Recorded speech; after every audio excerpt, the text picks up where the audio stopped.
संथ गतीने झालेल्या मतदानावरून ठाकरे विरुद्ध फडणवीस असा संघर्ष बघायला मिळतोय। मुंबईमधल्या संथ गतीने होणाऱ्या मतदानाची आधीच तक्रार दाखल केल्याचं फडणवीसांनी म्हटलंय। तर उद्धव ठाकरेंचं हे नेहमीचं रडगाणं आहे असंही फडणवीस म्हणतात। पराभव समोर दिसत असल्यामुळे मोदींवरती उद्धव ठाकरे आरोप करतायत असं फडणवीसांनी म्हटलेलं आहे।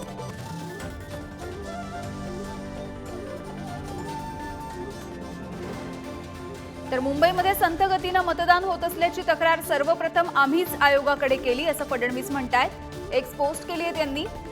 आता मात्र नेहमीप्रमाणे उद्धव ठाकरे यांनी त्यांचे रडगाणं सुरू केलंय।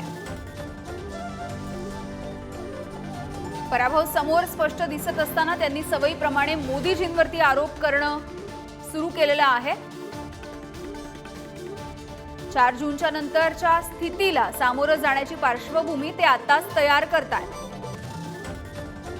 शिवाय निवडणूक प्रक्रियेतील अधिकाऱ्यांना धमक्या सुद्धा दिल्या जात असल्याचा आरोप देवेंद्र फडणवीस करताना दिसतात। माझी तमाम मुंबईकरांना विनंती आहे की मतदान केंद्रांवरती जा आणि मोठ्या संख्येने मतदान करा असं आवाहन आता फडणवीसांनी सुद्धा केलेलं आहे। 6 वाजले तरी जितके लोक आतमध्ये असतील त्या प्रत्येकाला मतदान करता येतं। त्यामुळे मतदानाचा आपला हक्क बजावल्याशिवाय राहू नका असं आवाहन फडणवीस करताना दिसतात। तर उद्धव ठाकरे हे नेमकं काय म्हणाले पत्रकार परिषदेमधून आपण बघूया। भीतीने पछाडलेले लोक आहेत। मोदी सरकार जे आहे ते पराभवाच्या भीतीने पछाडलेलं आहे। लोकांना करू द्या ना मतदान। तुम्ही आज मला स्वतःला दिवसाला 10 हे आलेत मतदान करा मतदान म्हणजे आणखीन काय त्यांना बोट दाखवत बसू द्या ना। म्हणजे एवढं करून सुद्धा लोक उत्साहाने उतरलेत, रांगाच्या रांगा लावलेल्या आहेत, पण ते निरुत्साही म्हणजे त्रास होतोय, ऊन आहे। आता तो ऊन उतरलं म्हणून मी यावेळेला ही प्रेस कॉन्फरन्स घेतोय। ऊन उतरलेलं आहे। सकाळी जे कंटाळून गेलेले असतील त्यांनी परत जाऊन मतदान केंद्रामध्ये उभं राहावं। शेवटचा मतदार मतदान करत नाही तोपर्यंत निवडणूक मतदानाची थांबवू शकत नाही। पहाटे 5 वाजले तरी चालतील। या निवडणूक आयुक्तांच्या प्रतिनिधींना ज्यांनी त्यांचे आदेश पाळतायत त्यांना पहाटे 6 वाजले 7 वाजले तरी घरी सोडू नका। तुमचा मतदानाचा अधिकार बजवा। विलंब लावला जातोय। आतमध्ये गेल्यानंतर तुमचं नाव काय, तुमच्या भावाचं नाव काय, अरे दिले ना निवडणूक आयडी, ते दिलेलं आहे, मग फोन आत नेऊ नका। मग तुम्ही मतदान करा जेव्हा सांगता तेव्हा तुम्ही सांगायला पाहिजे ना की काय काय घेऊन यायला पाहिजे। मोबाईल आणू नका, अमुक करू नका। फक्त बसल्या जागी तुम्ही बाजीरावपणा कशाला करताय?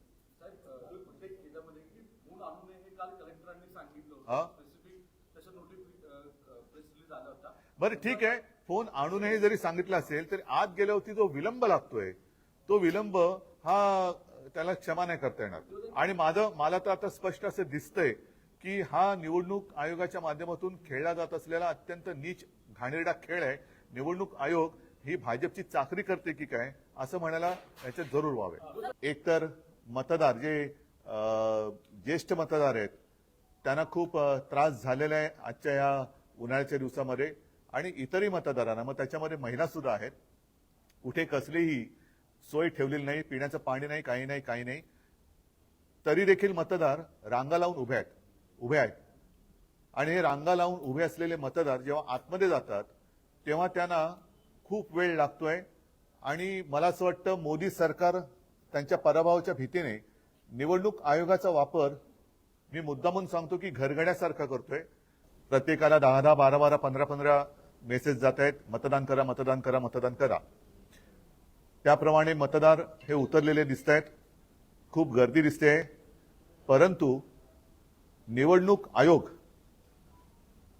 हा पक्षपातीपणा करतोय असं स्पष्ट दिसतंय। मतदारांमध्ये उत्साह आहे, पण निवडणूक आयोगाचे जे तथाकथित प्रतिनिधी मतदान केंद्रात बसलेत त्यांच्याकडनं खूप दिरंगाई केली जाते।